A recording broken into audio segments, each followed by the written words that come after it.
दोस्तों, किसी व्यक्ति को आकर्षित करने की कोशिश मत करो। लोग खुद ब खुद आपसे आकर्षित होंगे। बस इस वीडियो में बताएं, कहानी को ध्यान से सुनिएगा। तो चलिए आज की कहानी की शुरुआत करते हैं। कभी कभी जीवन आपको बड़ी मुश्किल में डाल देता है। ऐसे ही मुश्किल में रोहन नाम का एक युवक फंसा हुआ था। उसे अपने घर से निकले हुए बहुत समय हो गया था। कई महीने बीत चुके थे। वह अपने घर से यह कहकर निकला था कि मैं नगर में कमाने के लिए जा रहा हूं। लेकिन बहुत समय बीतने के बाद भी उसे कोई काम नहीं मिल रहा था। इसीलिए उसने निश्चय किया कि वो किसी भी तरीके से अपनी कमाई का साधन बनाकर रहेगा।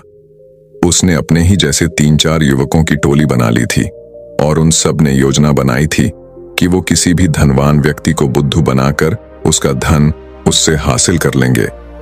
छल कपट, झूठ और प्रपंच, यही रोहन और उसके साथियों के हथियार थे।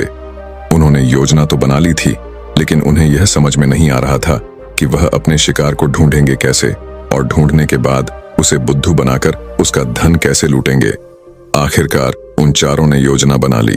उनकी योजना थी क्यों किसी ऐसे स्थान पर जाएंगे जहां पर बहुत सारे अमीर लोग आते हों, और वहां पर उन अमीरों में जो भी आदमी सबसे ज्यादा दिखावा करेगा उनका शिकार वही होगा। उन्होंने नगर में एक ऐसी जगह ढूंढ ली थी जहां पर नगर के ज्यादातर अमीर लोग जुआ खेलने के लिए आते थे। उन चारों की योजना थी कि वो एक ऐसा नाटक रचेंगे जिसमें रोहन किसी नगर का महाराज कहलाया जाएगा और उसके सभी साथियों में से 2 साथी उसके अंगरक्षक होने का अभिनय करेंगे। सिर्फ रोहन ही नहीं था जो राजा होने का दिखावा कर रहा था। उसके साथ उसका दूसरा साथी भी था जो किसी दूसरे नगर का राजा होने का दिखावा कर रहा था। आखिर उनकी योजना क्या थी, यह आपको कुछ देर में पता चल जाएगा। अगले दिन से सुबह सुबह सारे लोग अपने पात्र के हिसाब से वस्त्र धारण करके उस जगह पहुंचे जहां पर शहर के ज्यादातर अमीर लोग जुआ खेलने के लिए आते थे। रोहन उस जगह पर एक नगर का महाराज बनकर पहुंचा था, जिसके पीछे उसके साथी अंगरक्षक साथ साथ चल रहे थे। सब अमीर लोगों की नजर उन पर टिकी हुई थी, क्योंकि रोहन उन सब में सबसे ज्यादा अमीर लग रहा था। उसकी वेशभूषा बेशकीमती लग रही थी, बेहद आकर्षक लग रही थी, जिससे सभी लोग उसकी तरफ आकर्षित हो गए थे। कुछ समय बाद रोहन एक ऐसी जगह पर जाकर बैठा जो सिर्फ बहुत जरूरी लोगों के लिए बनी हुई थी। जब रोहन वहां पर जाकर बैठा तो उसके अंगरक्षक वहीं उसके पास खड़े हुए थे। सब आपस में चर्चा करते हुए एक दूसरे से पूछ रहे थे कि यह किस नगर के महाराज हैं। उसी भीड़ में रोहन का एक और साथी मौजूद था। उसने उन सबको संबोधित करते हुए बताया कि रोहन किसी बड़े नगर का बड़ा महाराज है, और सब ने उसकी बात पर यकीन कर लिया। अब वो अमीर लोग जो ज्यादातर दिखावा करते थे, जो किसी बड़े आदमी से अपना सम्मान सुनने के लिए तरसते रहते थे, ऐसे लोग रोहन के आसपास मंडराने लगे थे। वो रोहन को किसी बड़े नगर का महाराज समझ रहे थे और वो ये सोच रहे थे कि अगर इनसे हमारा परिचय हो गया तो हो सकता है भविष्य में यह महाराज हमारे कुछ काम आ जाए। थोड़ी देर बाद वहां पर दूसरा राजा भी पहुंचा, जो रोहन का ही एक साथी था, और वो भी रोहन की तरह राजा होने का दिखावा कर रहा था।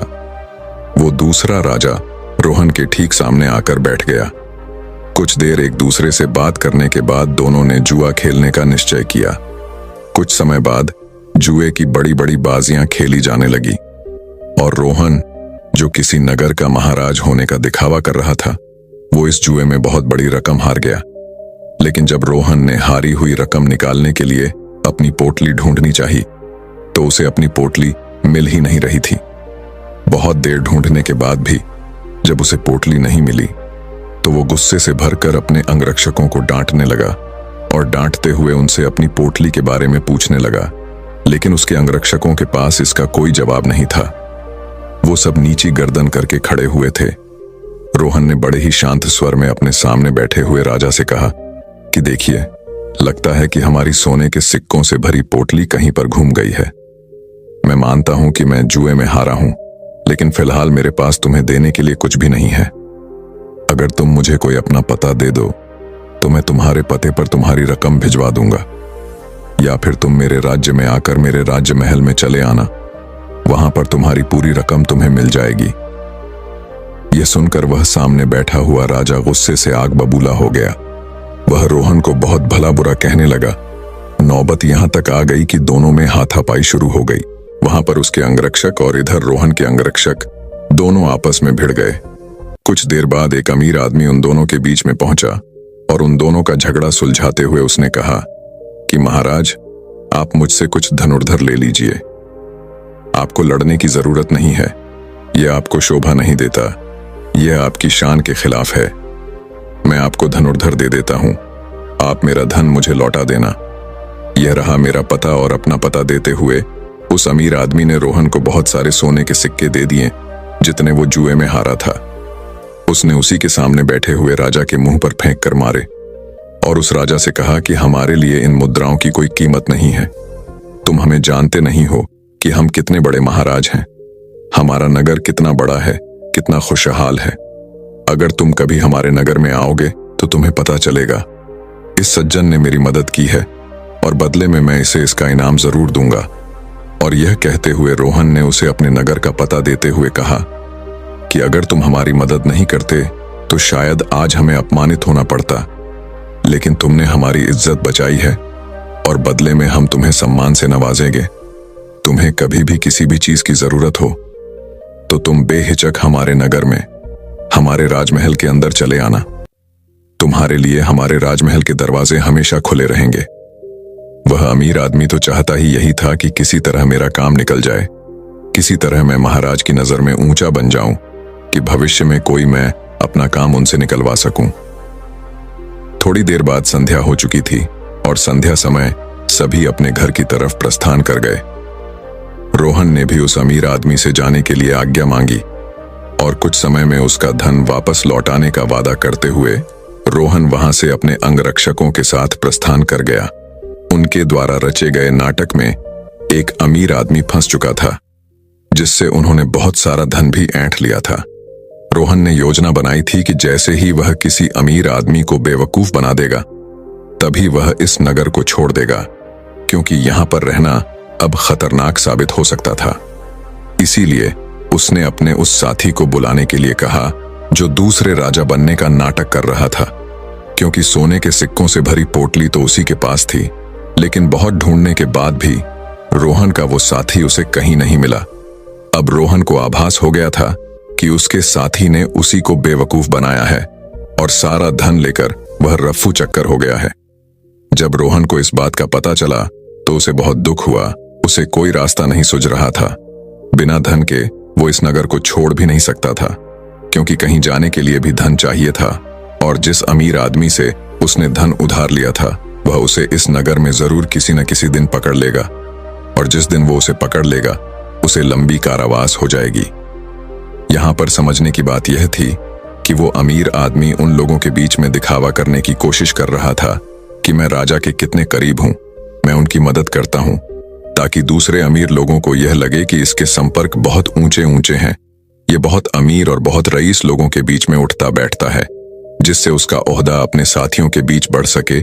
इसीलिए उसने दिखावे की वजह से रोहन रूपी राजा को वह धन उधार दे दिया था। और रोहन तो जैसा कि आप सबको पता है, वो तो इसीलिए दिखावा कर रहा था कि वो किसी को अपना शिकार बना सके। लेकिन वो कहते हैं कि जैसी करनी वैसी भरनी, दोनों को दिखावे की सजा मिली। उस अमीर आदमी का धन लुट गया और यहां रोहन को उसके साथी ने ही बेवकूफ बना दिया था। कुछ समय बाद रोहन को उस नगर के दरबारियों ने ढूंढना शुरू कर दिया, क्योंकि उस अमीर आदमी को पता चल चुका था कि उसके साथ छल हुआ है, उसके साथ कपट हुआ है, और वह किसी भी कीमत पर रोहन को ढूंढना चाहता था। इसीलिए रोहन को छुपकर जंगल के रास्ते से वह नगर छोड़कर भागना पड़ा। जंगल में छुपते छुपाते वो एक दिन एक भिक्षु की कुटिया में पहुंचा, जहां पर एक भिक्षु ध्यान कर रहा था। रोहन उस भिक्षु के चेहरे की सादगी देखकर उसकी तरफ बहुत आकर्षित हो गया। उनके ध्यान से बाहर आने का इंतजार करने लगा। कुछ देर बाद भिक्षु ने जब अपनी आंखें खोली तो उन्होंने सामने बैठे रोहन को देखा। उन्होंने रोहन से पूछा कि तुम कहां जा रहे हो और यहां पर मुझसे क्या चाहते हो? रोहन उनके चरणों में गिर पड़ा और रोते हुए उनको बोला, गुरुदेव, मैं दिखावा कर करके थक चुका हूं, मुझे कोई रास्ता नजर नहीं आ रहा। घर वालों के सामने मुझे दिखावा करना पड़ता है कि मैं नगर में कोई काम कर रहा हूं, और नगर में मैं लोगों को बेवकूफ बनाता हूं, उनके साथ छल करता हूं, कपट करता हूं। मेरा पूरा अस्तित्व दिखावे पर टिका हुआ है। कृपया करके मुझे कोई ऐसा तरीका बताएं जिससे मैं आहत की तरह सादगी भरा जीवन जी सकूं, खुश होकर, शांत होकर अपने जीवन का मजा ले सकूं। मैं थक गया हूं, भिक्षु ने मुस्कुराते हुए कहा कि सारी दुनिया दिखावा ही तो कर रही है। कोई अगर तुमसे कहता है कि तुम तो बहुत ही ईमानदार आदमी हो, तो तुम खुश हो जाते हो यह जानते हुए कि तुम एक झूठे और मक्कार आदमी हो। हर जगह, हर परिस्थिति में जब भी किसी इंसान को मौका मिलता है तो वह दिखावा करने से चूकता नहीं है। यह तुमने भी जरूर महसूस किया होगा। दिखावा करने के बाद तुम्हें तो यह लगता है कि तुम बहुत समझदार हो, तुम चालाक हो, लेकिन चालाक होने के कारण तुम्हारे जीवन की सरलता खो जाती है। तुम साधारण नहीं रह पाते, तुम हर जगह दिखावा करने की कोशिश करते हो और इसीलिए जीवन के आनंद को तुम कभी महसूस ही नहीं कर पाते। लेकिन समझने की बात यह होती है कि आदमी दूसरे के सामने दिखावा तभी करता है जब वह सामने वाले की नजर में ऊंचा होना चाहता है। अगर तुम सामने वाले से प्रभावित नहीं होते तो तुम्हें दिखावा करने की कोई जरूरत ही नहीं रहेगी, क्योंकि तुम किसी ना किसी तरह सामने वाले आदमी को आकर्षित करना चाहते हो, उसे अपनी ओर खींचना चाहते हो, और यही दिखावे का सबसे बड़ा कारण होता है। लेकिन जो इंसान तुम्हारे दिखावा करने की वजह से तुम्हारी तरफ आकर्षित हुआ है, तो कल अगर उसे तुम्हारी सच्चाई पता चलेगी तो वह तुमसे दूर भी हो जाएगा। इसीलिए दिखावा करने की वजह से अपने भी हमसे दूर होते चले जाते हैं। हमें इसका कभी एहसास ही नहीं होता और हम अकेले पड़ते चले जाते हैं। आखिरकार हम पाते हैं कि हमारे आसपास कोई भी मौजूद नहीं है जिसे हम अपना कह सकें, जिससे हम अपने दिल की बात कर सकें, क्योंकि हर इंसान के सामने हमने सिर्फ दिखावा ही किया है। लेकिन जो इंसान अपने आप को जानता है, अपने एकांत में स्थापित हो गया है, उसे किसी के आने या जाने से कोई फर्क नहीं पड़ता। वह तो बस अपनी एकांत का आनंद उठाता है। कोई आए तो ठीक और जाए तो भी ठीक। वह किसी को आकर्षित करने की कोशिश नहीं करेगा और इसीलिए उसका जीवन सरल होता चला जाएगा, साधारण होता चला जाएगा। और जितने सरल तुम बनते जाओगे उतनी ही आसानी से तुम ध्यान में प्रविष्ट हो पाओगे। जीवन एक परीक्षा है, लेकिन कुछ लोग उस परीक्षा में संघर्ष नहीं कर पाते और वो लोग एक दिखावे का रास्ता अपना लेते हैं। वो जीवन को पूरी सच्चाई से जीना ही नहीं चाहते, वो खुद की सच्चाई को भी खुद स्वीकार नहीं करना चाहते। ऐसे बहुत से लोग होते हैं जिनके अंदर बहुत सारी बुराइयां होती हैं, लेकिन वो अपनी बुराइयों को कभी खुद महसूस ही नहीं कर पाते, खुद स्वीकार ही नहीं कर पाते। उन्हें पता होता है कि उनके अंदर यह कमी है, लेकिन अहंकारवश दिखावे के कारण ना तो वो अपनी बुराई सामने वाले के सामने बता पाते हैं और ना ही उसको खुद स्वीकार करके उसको ठीक कर पाते हैं। इसीलिए सबसे पहले दिखावे की दुनिया को छोड़ो, बनावटी दुनिया को दूर हटा दो, क्योंकि जब बनावटी दुनिया तुमसे दूर होगी तो ही तुम्हारा मन स्वच्छ हो पाएगा, निर्मल हो पाएगा। और जितना मन तुम्हारा निर्मल होगा उतने ही से लोग तुम्हारे संपर्क में आते रहेंगे, और जितना कपटी तुम्हारा मन होगा तो कपटी लोग ही तुम्हें मिलते जाएंगे। हमें वही लोग जीवन में मिलते हैं जिस तरह का हमारा खुद का नजरिया होता है। अगर हमारा नजरिया शुद्ध है तो हमें शुद्ध लोग ही मिलेंगे, और वहीं पर अगर हमारा नजरिया कपट से भरा हुआ है, धोखे से भरा हुआ है, तो हमें रास्ते में ऐसे ही लोग मिलेंगे। तुम किसी को धोखा दोगे, कोई तुम्हें धोखा देगा, और यह गोला निरंतर चलता रहता है। इस चक्कर से बाहर आने का सिर्फ एक ही तरीका है, किसी को आकर्षित करने की कोशिश मत करो, किसी को भी जबरदस्ती झूठ बोलकर खुश करने की कोशिश मत करो। बस तुम अगर यह छोटा सा सिद्धांत अपना लेते हो तो तुम्हारी बनावटी दुनिया कब सच में बदल जाएगी तुम्हें पता ही नहीं चलेगा। साधारण रहकर, सरल रहकर ध्यान की गहराइयों से अपने जीवन का परिचय कराओ, तब तुम्हें जीवन के आनंद का पता चलेगा। तब तुम समझोगे कि जीवन के असली मायने क्या होते हैं। किसी को बेवकूफ बनाना, किसी को झूठ बोलना, जबरदस्ती दिखावा करना, यह जीवन नहीं है, ये कुछ और है। ये दुख है, ये संताप है, और यही दुखों का कारण है। इसीलिए तुम दुखों को काटना चाहते हो तो सबसे पहले इस पेड़ की जड़ को उखाड़ कर फेंको जो दिखावे का पौधा तुमने लगा रखा है। और यह कहकर वह भिक्षुक कुटिया के अंदर चला गया। उनके जाने के बाद रोहन ने महसूस किया कि उसके जीवन में जितनी भी समस्याएं हैं उसके पीछे मूलभूत कारण उसका दिखावा ही है। अगर वो दिखावा करना छोड़ देता है तो जाहिर सी बात है वो झूठ बोलना भी छोड़ देगा। फिर कैसी भी परिस्थिति हो, वह सिर्फ सच बोलेगा। और जब सच बोलने की हिम्मत उसमें आ जाएगी तो उसका जीवन खुद ही परिवर्तित हो जाएगा। ऐसे ही विचारों में डूबा हुआ वह उस जंगल को पार कर गया। तो दर्शकों, ऐसे ही एक और मन को शांत करने वाली अगली कहानी की शुरुआत करते हैं। आनंद। क्या तुम समुद्र में उठने वाली और सागर के जल में विलीन होने वाली इन लहरों को देख रहे हो? समुद्र तट पर टहलते हुए बुद्ध ने अपने प्रिय शिष्य आनंद से यह सवाल किया और आनंद ने अपना सर हाँ में हिला दिया। अज और अमर होना जल के समान है। जन्म और मृत्यु लहरों की भांति है। आनंद। लहरें लंबी भी होती हैं, छोटी भी। लहरें ऊंची भी होती हैं और नीची भी। लहरें उठती भी हैं और गिरती भी हैं, किंतु उनका जल जल ही रहता है। जल के बिना लहरों का बनना ही संभव नहीं। लहरें लौटकर फिर जल बन जाती हैं। लहरें जल ही हैं और जल ही लहरें हैं। हालांकि लहरें उठती और गिरती है, किंतु यदि वे समझ जाएं कि वे स्वयं ही जल हैं, तो जन्म और मृत्यु की धारणाओं से परे पहुंच जाएं। उन्हें जन्म मरण की चिंता ही न रहेगी, ना भय रहेगा और ना ही दुख रहेगा। आनंद को बुद्ध के पास अभी ज्यादा समय नहीं हुआ था, इसीलिए उसके मन में बहुत सारे सवाल थे। आनंद ने बड़े प्रेम से हाथ जोड़कर बुद्ध से प्रश्न किया कि ही तथागत, सुनने में तो समझ में आता है कि जीवन और मरण इन लहरों की भांति होते हैं, लेकिन इस भाव को आत्मसात कैसे किया जाए? इसको परिपूर्णता में कैसे समझा जाए? कैसे इसे हमारा मन स्वीकार करे ताकि हमारे जीवन से सब कष्ट दूर हो जाए?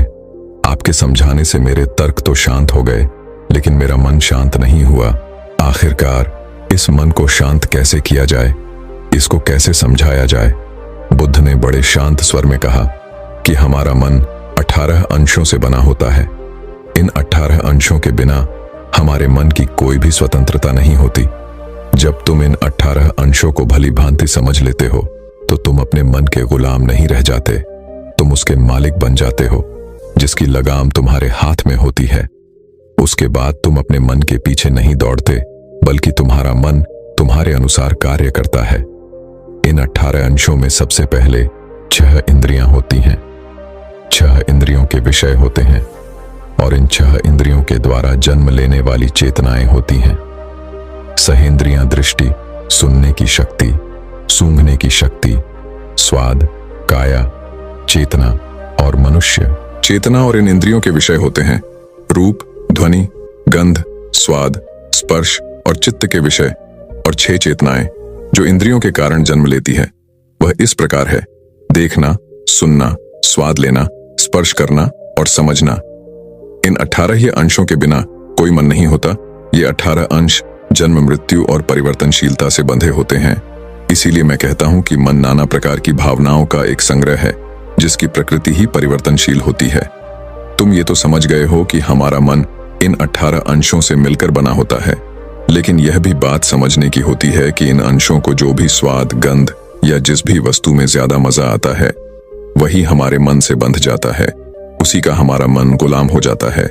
तुम यूं समझो कि अगर तुम्हें गर्मी लग रही है और अचानक तुम्हारे सामने कहीं से ठंडी हवा आने लगे, तुम समुद्र के सामने टहल रहे हो और तुम्हारे चेहरे पर ठंडी ठंडी हवा की बौछार पड़ने लगी।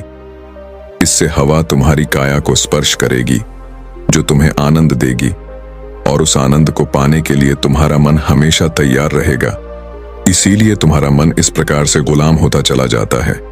जहां भी उसको मजा आता है, वहीं पर वह उसी वस्तु का, उसी चीज का गुलाम हो जाता है। आनंद ने कहा कि हे तथागत, हम यह तो समझ गए कि हमारा मन सत्ता रहित होता है। उसकी अपनी कोई सत्ता नहीं होती। बिना इंद्रियों के विषय के उसका कोई अस्तित्व नहीं होता। लेकिन वास्तव में मन होता भी है, या फिर यह हमारी एक भ्रांति मात्र होती है। बुद्ध ने शांत भाव से उस मेज को देखा जिस पर पानी की भरी हुई प्याली रखी थी। उसकी ओर संकेत करते हुए बुद्ध ने कहा, वह प्याली भरी है या खाली? गुरुवर, प्याली में पानी भरा है। आनंद, इस प्याली को बाहर ले आओ और इसे खाली कर लाओ। आनंद ने वैसा ही किया। बुद्ध ने मेज पर रखी खाली प्याली उठाकर उलट दी और पूछा, आनंद, अब यह प्याली भरी है या खाली? गुरुवर, अब यह भरी नहीं, खाली है। आनंद, यह प्याली अब पानी से नहीं भरी है, किंतु वायु से भरी है। ये तो तुम बिल्कुल भूल गए। खाली होने का अर्थ किसी चीज से खाली होना और भरे होने का अर्थ किसी चीज से भरा होना होता है। इस समय यह प्याली पाने से खाली है, किंतु वायु से भरी हुई है आनंद। प्याली का भरा या खाली होना इस बात पर निर्भर करता है कि प्याली तो यहां पर मौजूद है, यहां पर विद्यमान है। प्याली के बिना उसका खाली या भरा होना हो ही नहीं सकता। आनंद ने हाथ जोड़कर कहा, गुरुवर, तब तो हमारे मन में विचार चलते रहते हैं, नाना प्रकार की इच्छाएं उड़ती रहती हैं। तो इसका मतलब तो यह हुआ कि मन वास्तविकता में होता है, इसकी अपनी सत्ता होती है। बुद्ध ने मुस्कुराकर कहा, आनंद शब्द जाल में मत फंसो। मन का अस्तित्व इतना सूक्ष्म है कि उसे सामान्य अवधारणा से समझा नहीं जा सकता। उनका अस्तित्व वैसा ही है जैसा शून्यता का अस्तित्व होता है। आनंद, अभी हमने भरी और खाली प्याली की चर्चा की। यद्यपि हमने समझ लिया कि मेज पर रखी प्याली जल से खाली है, यदि हम गहराई से देखें तो यह भी पूर्णतः सत्य नहीं है। आनंद, जिन तत्वों से प्याली का निर्माण हुआ है, क्या उनमें आप जल तत्व की विद्यमानता नहीं देखते? आनंद ने कहा कि प्रभु, प्याली बनाने के लिए कुमार ने तो मिट्टी साहनी थी, उसमें जल तो था ही कहां। आनंद, यदि हम गहराई से देखें तो प्याली में जल तत्व विद्यमान है। हालांकि हमने पहले कहा था कि प्याली जल से खाली है। प्याली की विद्यमानता जल की विद्यमानता पर ही निर्भर है। आनंद, क्या तुम इस प्याले में अग्नि तत्व को देख पा रहे हो? जी हां, प्रभु, प्याली को पकाने के लिए अग्नि तत्व जरूरी है। बिना गर्मी या अग्नि तत्व के यह प्याली पक ही नहीं सकती। बुद्ध ने पूछा कि इसके अतिरिक्त और क्या क्या देख रहे हो? आनंद ने उत्तर दिया कि मैं वायु तत्वों को भी देख रहा हूं। वायु ना होती तो ना तो अग्नि जलती और ना कुंभार जीवित रह सकता था। मैं इसमें कुंभार के कुशल हाथों की कारीगरी, उसकी चेतना, उसकी भट्टी, वे पेड़ जिनसे भट्टी जलाने की लकड़ी आती है, वर्षा, धूप और पृथ्वी जिससे वे पेड़ उगते हैं, उन सब को देख पा रहा हूं। प्रभु, परस्पर अवलंबित उन हजारों तत्वों को मैं देख रहा हूं जो इस प्याली को अस्तित्ववान बनाने में योग्य देते हैं। बुद्ध ने कहा कि बहुत सुंदर आनंद, प्याली पर ध्यान करने से उन सभी तत्वों को देखा जा सकता है जो उसके भीतर और बाहर विद्यमान होते हैं। तुम्हारी अपनी स्वयं की चेतना भी उनमें से एक तत्व है। यदि तुम गर्मी सूर्य को लौटा दो, मिट्टी पृथ्वी को लौटा दो, जल सरिता को लौटा दो, कुमार को उसके माता पिता को लौटा दो और लकड़ी वन के वृक्षों को लौटा दो, तो क्या प्याली का अस्तित्व संभव है? आनंद, ध्यान करने पर हम पाएंगे कि प्याली स्वतंत्र रूप से सत्ता में आ ही नहीं सकती। यही बात हमारे मन पर भी लागू होती है। हमारे मन का स्वतंत्र रूप से कोई अस्तित्व नहीं होता। इसका अस्तित्व तभी बनता है जब हमारी इंद्रियां कार्य करती हैं। आंखों से देखा हुआ सुंदर रूप हमारे मन में उतर जाता है, हमारे मन को लुभा लेता है। उसी प्रकार अच्छा स्वाद, अच्छा शब्द, अच्छे गीत हमारे मन में हमारी इंद्रियों के द्वारा प्रवेश करते हैं और वह हमारे मन में अपनी सत्ता स्थापित कर लेते हैं।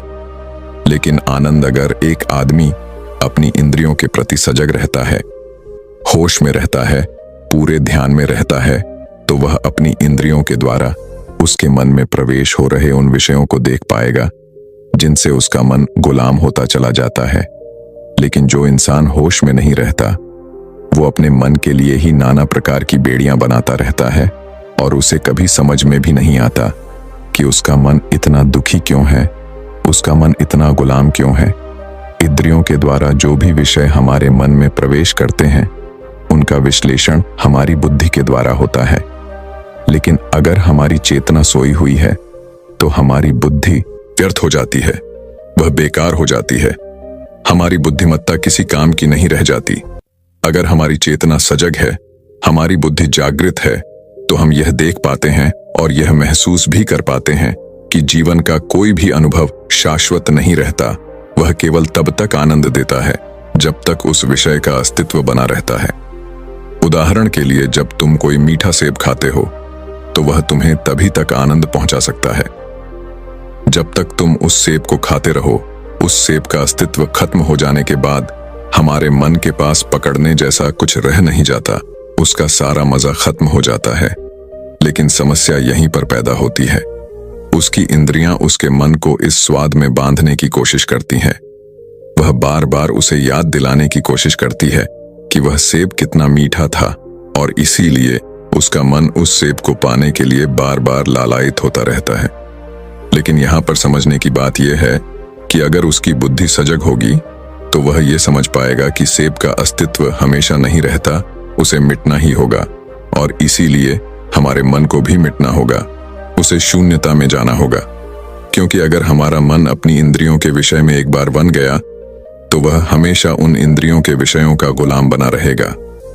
लेकिन जब एक बार मन इन इंद्रियों के विषय से आजाद हो जाता है तो मन की कोई सत्ता नहीं रह जाती। उसके बाद हमारी इंद्रियां सिर्फ अपना कार्य करेंगी, क्योंकि हमारी बुद्धि हमारी इंद्रियों के ऊपर उसकी मालिक बनकर बैठी हुई है जो उनसे कार्य करवा रही हैं। कहने का अर्थ यह है कि एक बार अगर मन मिट जाता है तो हमारी इंद्रियां सत्य की अनुभूति करती हैं। वह किसी विषय से प्रभावित होकर उसे प्रांत दृष्टि से नहीं देखती, बल्कि उसे उसी दृष्टि से देखती है, उसी प्रकार महसूस करती है जिस प्रकार उसका अपना स्वरूप होता है, अपना अस्तित्व होता है। उदाहरण के लिए, जब तुम कोई मीठा सेब खाते हो तो एक बार जब तुम्हारी जीवा उसका मीठा स्वाद चख लेती है तो उसके बाद जब भी तुम किसी दूसरे सेब को देखोगे तो तुम उसी स्वाद को याद करोगे। लेकिन जरूरी नहीं होता कि हर सेब उतना ही मीठा निकले। इसीलिए हमारी दृष्टि उस स्वाद की वजह से प्रांत हो जाती है, वो भटक जाती है और वो उस सेब को उसके असली स्वरूप में नहीं देख पाती। काम वासना में लिप्त आदमी अपने सुख भोग के लिए एक बार जो आनंद ले लेता है वो बार बार उसी आनंद को लेने की कोशिश करता है। लेकिन हर बार अलग अलग इंसान के साथ वो वही सुख भोग हासिल करना चाहता है और इसीलिए वो काम वासना के चक्र में फंसता चला जाता है। क्योंकि उसकी इंद्रियों ने जो एक बार सुख भोगा उसके मन में वह सुख स्थापित हो गया और उसका मन उस सुख को पाने के लिए उसे दर दर भटकाने की कोशिश करता है। बुद्ध ने आनंद को संबोधित करते हुए कहा कि तुमने कभी भिक्षु का जीवन देखा है? उसका जीवन कितना साधारण होता है। वह साधारण खाना खाता है, साधारण बिस्तर पर सोता है और कभी कभी तो जमीन पर ही सो जाता है। ना तो वह कभी कोई राग सुनता है और ना ही कोई नया स्वाद लेने की कोशिश करता है। विषय वस्तु से हमेशा बचा रहता है और इसीलिए उसका ध्यान में जा पाना बहुत ही आसान हो जाता है।